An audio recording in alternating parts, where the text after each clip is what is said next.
the topic today, we're talking about vulnerability, defining and aligning. And the theme for all of April for the CSLs is the power of vulnerability.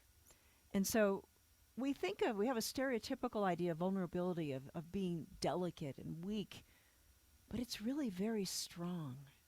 And that music, as Super was playing, it has that delicate quality, but it's a very strong, steady flow. It's like the flow of spirit when we're at peace, or someone who's doing Tai Chi.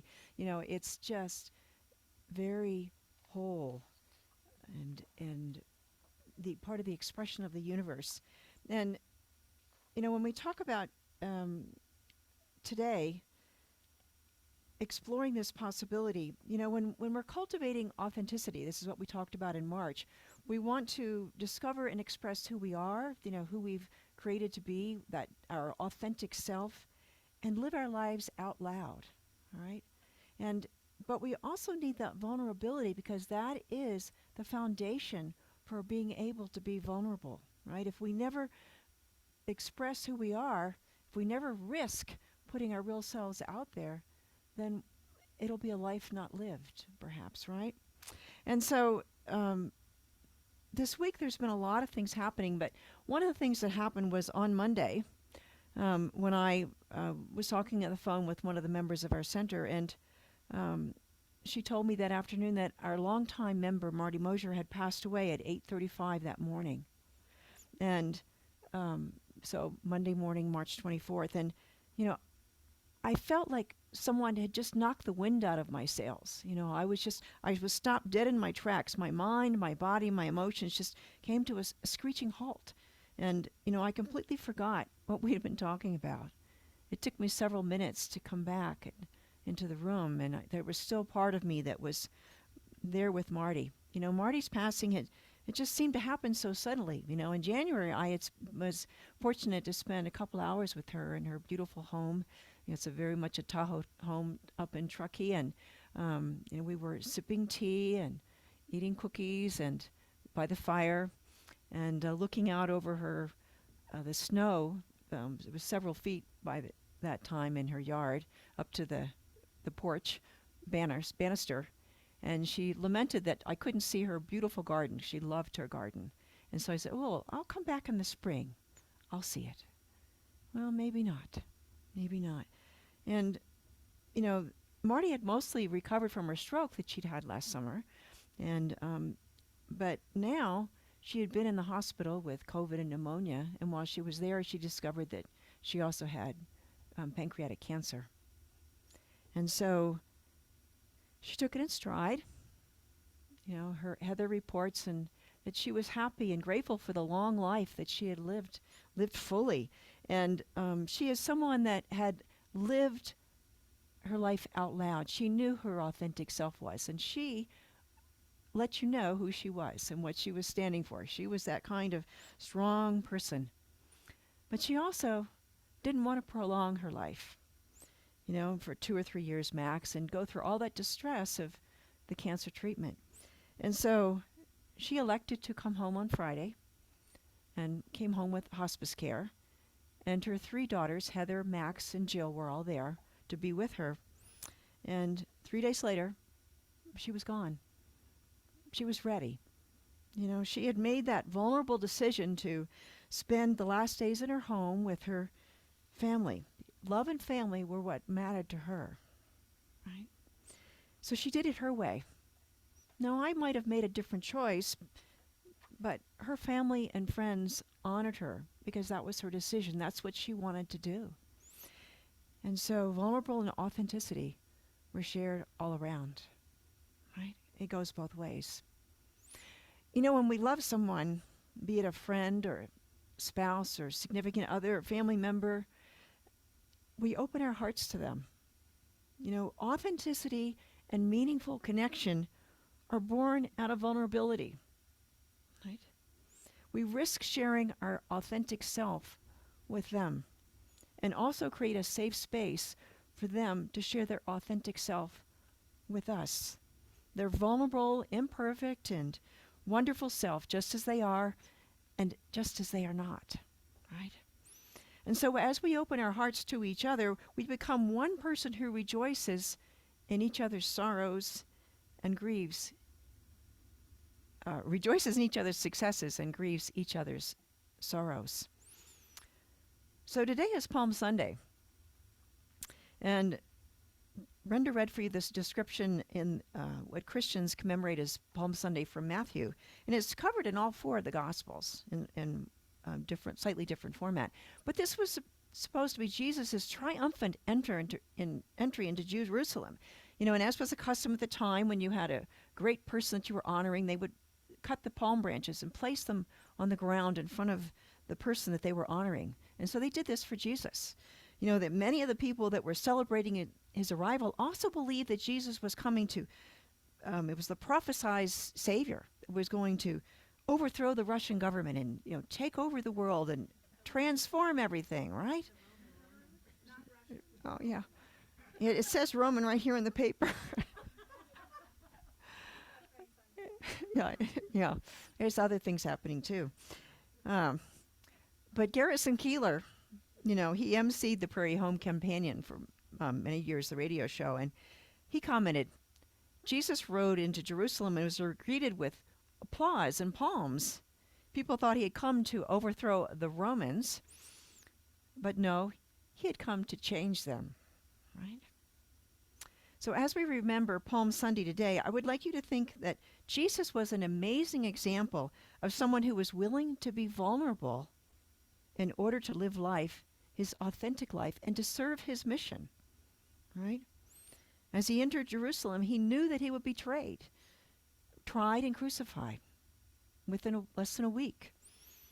He did not have to go, but he was willing to be vulnerable, to fulfill the Old Testament prophecies, and to demonstrate that to humankind that our souls are immortal, right?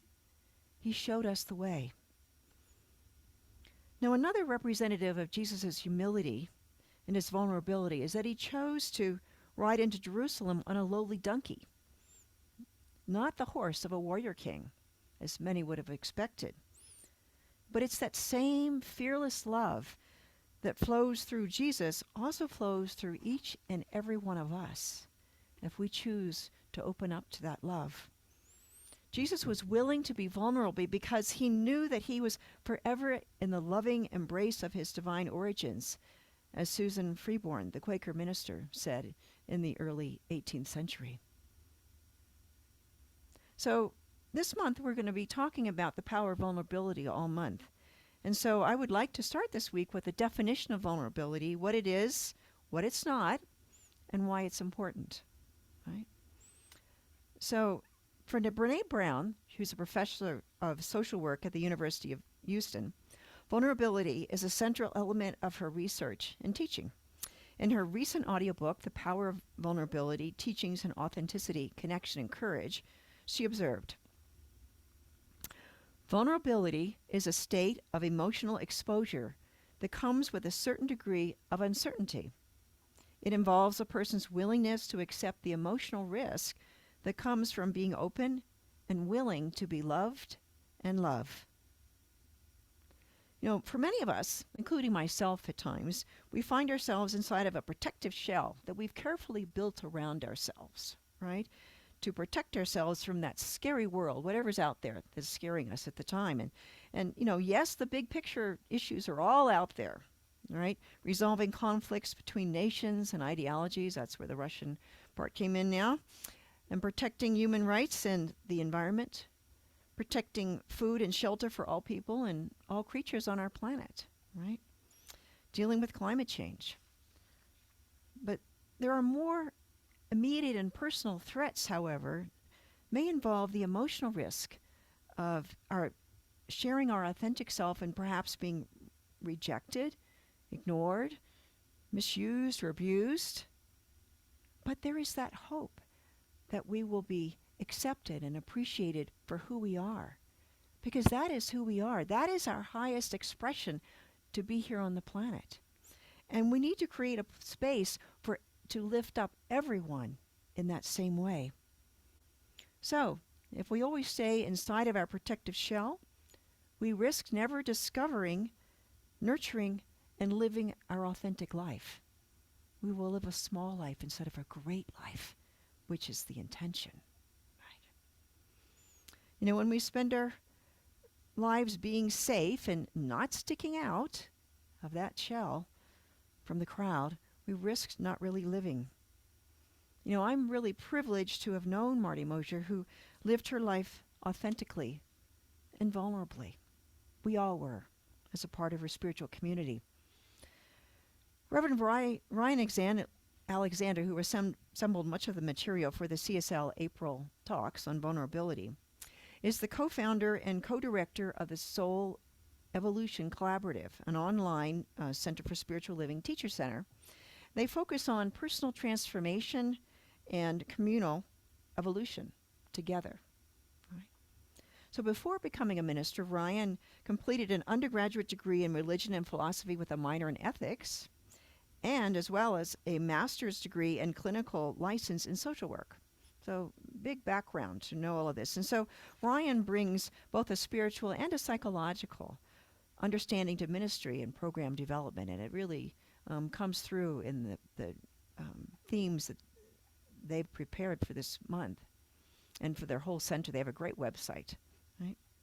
But Reverend Ryan said, to be vulnerable is to explore the depths of ourselves and others, even when we are unsure of what we may uncover. It is stepping out, whether literally or metaphorically, often in the face of uncertainty and fear, for the purpose of fostering a fuller expression of ourselves and others. There's some practical examples of vulnerability that can take us out of our comfort zone. There are things like taking chances that might lead to rejection, talking about mistakes you've made rather than hiding them, and having those secrets in the family, right? Feeling difficult emotions, or being honest about the boundaries and expectations with people in our lives. We talked about that a few weeks ago.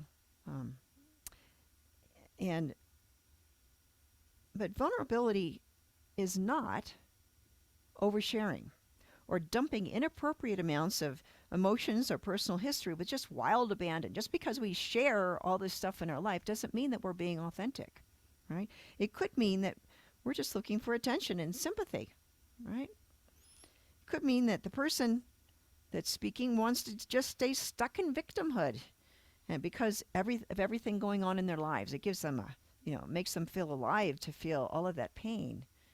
But vulnerability is actually expressing ourselves for the purpose of sharing our authentic self with the world and creating connections with other people. So we have to release all of these things that are going on in our lives and acknowledge what they are. We don't want to, facts, whatever's going on in our life is going on at the moment. It doesn't need to be the spiritual truth. It doesn't need to be what is continuing to express. But we need to work through those things to release them and allow that authentic self to come forward.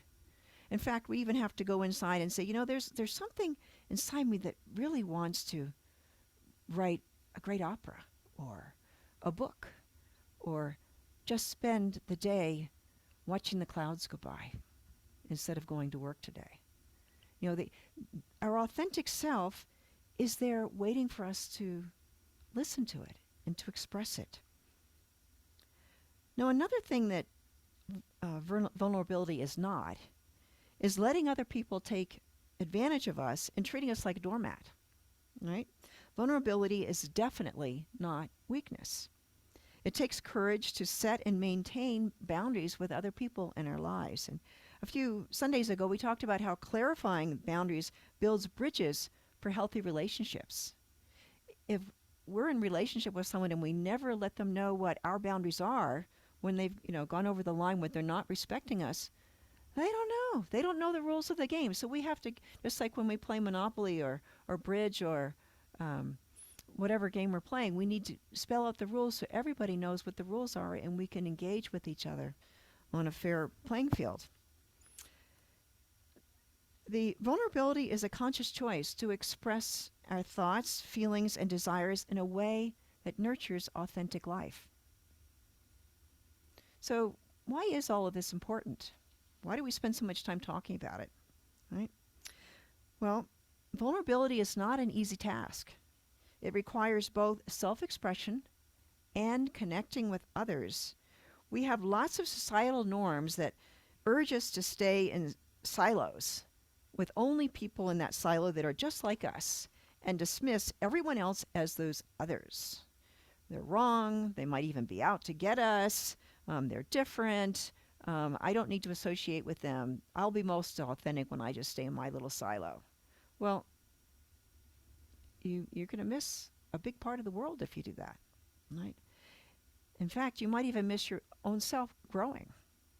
It takes courage and love to remember that we all come from the same source, that we are all part of that one life that is God, the infinite and visible, and to live as if that's true. That is a big challenge in our world. You know, vulnerability is being willing to say, I don't have all the answers. I don't know how to handle this. This is new for me. It's uncharted territory, right? So we have to listen to the spirit within and engage with the people around us, right? Vulnerability is necessary to go beyond what we've already known, right? Stephen Russell puts it really well. He says, vulnerability is the only authentic state. Being vulnerable means being open for wounding, but also for pleasure. Being open to the wounds of life means being open to the bounty and the beauty. Right? If we never engage with other people, then we never have that beauty of a relationship when it is pure love.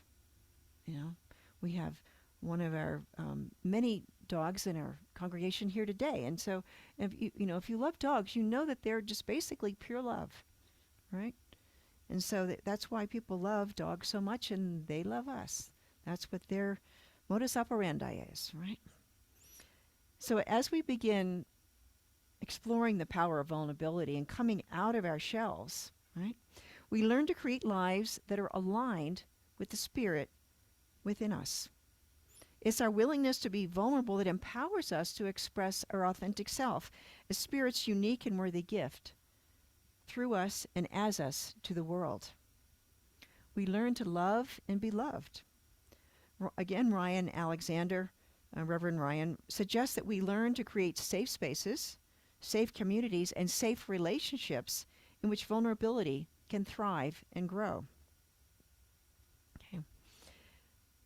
So through vulnerability, we have to creating such reciprocal spaces where both others and ourselves can risk sharing, right? Our authentic selves, and we can build those connections with spirit and all those people around us, right?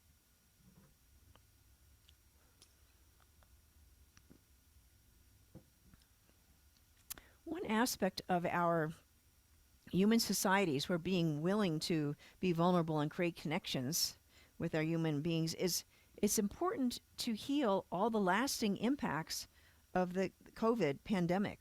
You know, everyone was living in isolation with their families, some even by themselves, right? And a lot of the interaction that we've had just didn't happen, you know, and it's both for adults and for kids. You know, many people lost their social skills and to be with, understand, or even talk to people that were not like themselves, right? You don't even, you're scared you've got a mask on, so you don't even meet them in the grocery store, right? And our individual worlds have become so small that we've not encountered those other people, good people, that have different priorities, different cultures, and different life experiences than our own, right? Different needs. I think this particularly acute for this students that were in junior high and high school. You know, how many of you remember those 2 or 3 years that you were in junior high or as some of the best years of your lives? Any takers? There's one. Okay. The rest of us, not so much, right? You know, how about some of the most difficult years of your life, junior high? Yeah. So, young teenagers are just beginning to figure out who they are, to get glimpses of that authentic self. They've got all the society is telling them all these things they need to be. So nowadays, social media is telling you really need to look this way or talk this way. And if you're not you're kind of ghosted, all those things that happen. And so standing out and being embarrassed or bullied is a very real fear, right? And so during the difficult time and into high school, these teens typically are learning and experimenting through trial and error with interacting with people, finding out. They're also discovering who they are, so they don't even know who they're sharing sometimes. They're trying out different masks that they'll put on, but it's a process of evolution. And, when you get to high school, hopefully, at least for me, it was a little better because I knew a little bit more about who I was. And as we mature into adults, there is that bringing out of our authentic self. But there's still always societal expectations of what we should do. We get it from our parents, we get it from our schools, we get it from the social media, and how are you a good person in this planet? And but there's also that voice within from spirit that is our true authentic self, that if we listen, will guide us on our own unique path. So as these kids go through the transition towards adulthood, they would discover who they are. They learn how to have friends and how not to have friends, right? And how to resolve differences with mutual respect with people that we disagree with or we don't understand, or something that's a new perspective we've never heard of before. How do we live and work together for a betterment of a whole society, make the world a better place, as we say in Science of Mind? All of this requires being vulnerable. During the COVID pandemic, most students were at home. They weren't practicing and developing any of these skills. For adults, all of these skills had atrophied. Some of these kids even dropped out of school altogether, right? And so they're now catching up, and it takes a lot of things. And so, but not just the academics, but the social skills were not developed. And so, how did they relearn to resolve conflict? Well, they used the images that they had around them. They watched TV. They looked at social media. And what do you do there? Well, you get out a gun. You stand tough, and you say, I'm going to stay on this position, and, I'm going to stay here whether it's right or wrong, and because I'm strong, and, this is the way it is. I'm not going to budge because you won't respect me if I budge. Well, how well is that working? Rather than Stephen Covey suggests that we seek first to understand and then to be understood. And here people are digging in their heels and not even considering opinions other than their own and their own experience. Conflicts are resolved with violence, and anything ranging from emotional abuse, verbal abuse and attacks, to domestic violence and even gun violence and war. This has become how we resolve things, and we've lost the skills in many places about the gentle art of true negotiation, which involves listening and understanding and not just stating our own position, right? I heard an article on NPR yesterday. It was really made me pause. The commenter said that, our kids go up practicing not just for fire drills like we did as kids, and maybe we had the nuclear attack. We had to go out in the hall and duck as if that would help. But they also have drills for lockdowns, for non-fire evacuations, and for active shooters. In New Jersey, they passed a state law recently that required all schools every month to practice one fire drill and one safety security drill every month. These kids, no wonder all the stress that they're under, thinking that, am I going to go home when I go to school today? Am I going to go home? Am I going to get to see my mom and dad again? I mean, that's an incredible amount of stress to put on kids. I mean, it's got to damage their brain development as they grow up. It's not safe to be vulnerable or let your guard down. And this necessary skill of vulnerability that we need to be together in the world, to be our authentic self, is really lacking. St. Patrick's Episcopal in Incline Village is trying to do something about it. They've been offering after-school tutoring to help the kids catch up with what's going on. And because of the restrictions that are now in place, because of the two mandated reporters that have to be in place at all times when you have children on your site, they decided they were only going to provide tutoring on Zoom. Right? Again, distance, not that personal touch and connection. And another reason that many religious and social organizations are struggling right now is that the adults, as well as kids, are no longer joiners. They don't have those skills. They've forgotten what it was like and how wonderful it is to be in a community. Adults work from home. They recreate in their small social bubbles. They want to be safe. They stay away from home with people like themselves, not associating with others. And so anytime we visit a new place, especially in person, we have to be willing to be vulnerable, to leave our familiar comfort zone, right? And so for our spiritual center, one of the things that we do best is to provide safe spaces for people to be vulnerable, to risk discovering and sharing their authentic self, and to create meaningful connections with other people. This is part of our purpose in being. This is one of the things that we do well here. Our classes, such as the Journey of Soul class, the Ho'oponopono workshop, and our Sunday gatherings have provided safe places for people to be together with new and old friends, right? And when people have ventured out and they've risked being vulnerable and trying something new or coming back to something that they kind of only vaguely remembered, we discover that, I really like being with other people. And people will stick around for 45 minutes in hospitality because they're so glad and grateful to see their friends and to get caught up. We're chatting away and our lives become richer when we spend this time in community together. We're authentic and we're more meaningful lives. So as we bring all of these ideas together and we move through April, we're going to explore how our authenticity and meaningful connections are born out of vulnerability, right? Without vulnerability, we miss opportunities to move out of our comfort zone and into growth and connection.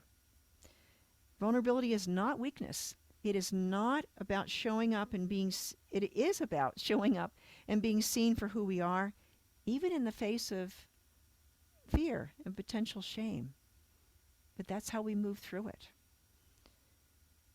As individuals and as a spiritual community, we are called to have the willingness and the courage to discover and strengthen our connection with Spirit, with our authentic self, and with each other. Vulnerability is our path forward. You see, it's the cracks in those protective shells that allow the light to shine in and to shine out. Let's take this to prayer.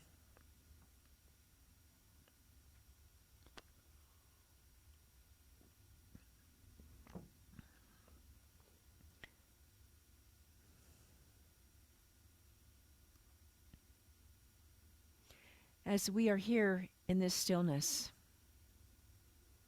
together in spiritual community, we feel the power and presence of the divine. We feel infinite love as it fills this space, surrounds us, heals us, flows into each and every nook and cranny, every dark space, and there is this gentle, nurturing, loving, holding us with all of our fears and with all of our hopes, holding us until we allow ourselves to open up, to break open that shell that we have had around us and allow that infinite spirit, that love that is within us, to flow out into the world and realize that this is truly who we really are. This is our authentic self. As we open up to be something greater than we had ever hoped we could be, we realize that it is Spirit that is expressing itself in, through, and as us in this moment. And as we look out into the world, as we reach out to those around us in this spiritual community, we find other voices, other arms ready to welcome us,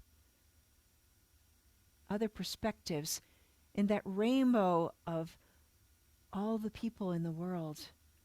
Each person special, each person unique, and each person an important part of the whole rainbow of life, of an important part of the divine expressing itself on this planet.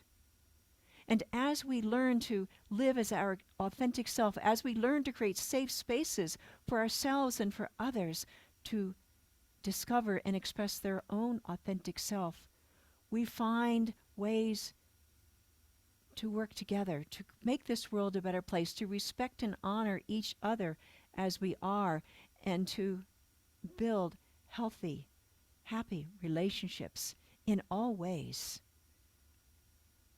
We find a way to transform the world. We allow ourselves to be vulnerable. We allow ourselves to listen to Spirit within and to listen to Spirit in the eyes and words from those around us. Not spoken in anger and hate, but from that calm stillness of that divine love.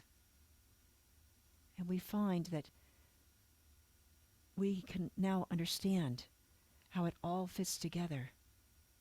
The Janushian logic of paradox, but it is the divine.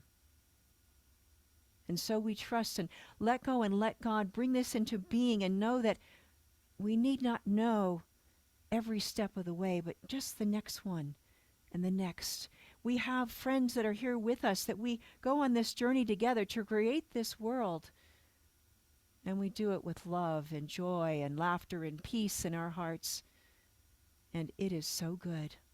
I'm so grateful to know this, to experience it, to share it with the world, to share my authentic self with the world. And make it so for all other people as well. I'm grateful for this spiritual community that creates a safe space for people to be together, to discover themselves, and to celebrate each other. And so as I release these words, knowing that it is done, and even greater things, for Spirit always says yes, I know that it is done, and together we say, and so it is.